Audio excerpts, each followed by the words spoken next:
Hong Kong versus China. What are some of the pros and cons or the differences between these two places? Let's dig in today's video.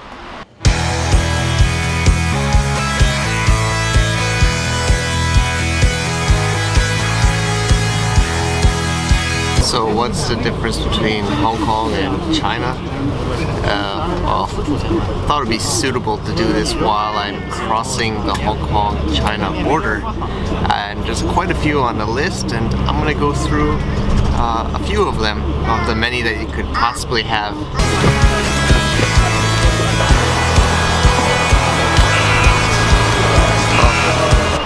Okay, so a big difference is border. I have to cross a border from Hong Kong to China. So actually it's easy to get into Hong Kong with most passports. You get a visa on entry, but for most passports into mainland China you need to apply for a visa ahead of time, and it can be pretty troublesome. Another one is there's different currencies. So in Hong Kong you got Hong Kong dollars or HKD. Here's 100 Hong Kong dollars. And in mainland China you have the renminbi or the Chinese yuan. And this is 100 RMB. So you're always converting currency if you go between Hong Kong and China a lot, which I just keep two wallets, to be honest. So another is this HK as a SAR. It's a special administrative region, so the taxes are different. Corporate tax is like about 16.5% tax, whereas in mainland China there's all kinds of different taxes, about in the 30% range for companies. So a lot of people set up their companies in Hong Kong, and import duties, a lot of things are tax-free, whereas in China there's a lot of high taxes. So what happens is there's lots of news about people smuggling goods from Hong Kong into China, which is actually what's happening around me as I just come back from the border. People are bringing in milk powder and other items into China to escape the kind of like call it sales tax or different taxes.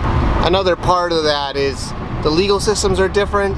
The UK, you know, was settled in Hong Kong for a long time, so a lot of the British legal systems and other systems are kind of built into the Hong Kong system, whereas in mainland China everything is in Chinese language, and it's a lot different than the West in overseas markets. The languages are different. Well, actually, technically, I'm in Shenzhen, which is a special new city, only 30 years old about, and it's Mandarin. But in South China is Cantonese, as part of the Canton region. So, like Guangzhou, which is part of China, is in Cantonese, like Hong Kong. Whereas Mandarin, which is the official language of mainland China, is more from the north, but it's the official language of all of mainland China. Whereas in Hong Kong, a lot of people natively still speak Cantonese, so you have a lot of different languages, and of course there's English, so which is a pretty amazing differences of the languages across the borders. And one of the final points I'm going to bring up is the internet. So I know a lot of people might know that Facebook is blocked and YouTube, which I put these videos on, are blocked, but in Hong Kong it's open internet, so it's one of the fastest internets in the world in Hong Kong, whereas in China, of course, websites inside China like the WeChat and Youku and other Chinese internets work really fast in Baidu, but Google's blocked, Facebook's blocked, YouTube is blocked. So a lot of times people have their kind of overseas offices in Hong Kong because of the fast, unblocked internet.